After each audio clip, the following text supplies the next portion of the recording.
menindaklanjuti aturan pembatasan kegiatan masyarakat dengan memperbolehkan anak usia maksimal 12 tahun bisa masuk mal, di mana uji coba tersebut hanya diberlakukan di 4 wilayah saja, yakni Jakarta, Kota Bandung, Kota Yogyakarta, dan Kota Surabaya.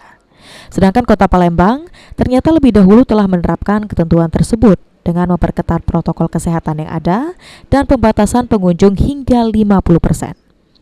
Koing, Ketua Asosiasi Persatuan Pusat Belanja Indonesia APPBI DPD Sumatera Selatan mengatakan, kembali beroperasinya mal di Palembang sejauh ini sudah sesuai dengan Imendagri dan peraturan Wali Kota Palembang. Hanya saja setiap masyarakat yang hendak ke mal lebih ditekankan penegakan protokol kesehatan selama berada di area mal, seperti menggunakan masker, menjaga jarak, terkhusus untuk bayi maupun anak di bawah 12 tahun.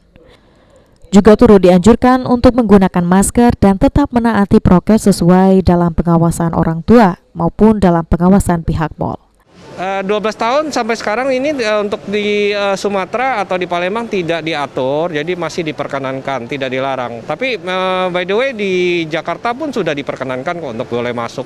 Kita selalu menerapkan prokes ya, jadi memang waktu masuk aja kita sudah sangat ketat, artinya semua wajib masker, baik anak-anak walaupun bayi.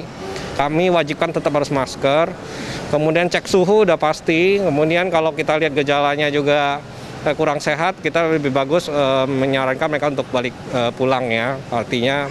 Nah, kemudian sudah di dalam mal pun kami juga melakukan pengawasan, ada task force-nya terdiri dari security dan manajemen. Jadi kalau ada pengunjung yang nggak gunakan masker atau maskernya turun, kami tetap tegur. Kemudian kalau di restoran-restoran yang terlalu rapat juga kami himbau untuk diurai gitu ya. Jadi in prinsip tetap prokes waktu mau masuk maupun di dalam kita wajibkan lah gitu. Kepada masyarakat ataupun pengunjung mal yang hendak memasuki pusat perbelanjaan, terlebih dahulu wajib pastikan diri dalam keadaan sehat dan yang penting, tetap menjaga protokol kesehatan yang ada selama berada di dalam mal agar terhindar dari paparan COVID-19 yang masih ada hingga saat ini. Okta Alfarizi, PAL TV.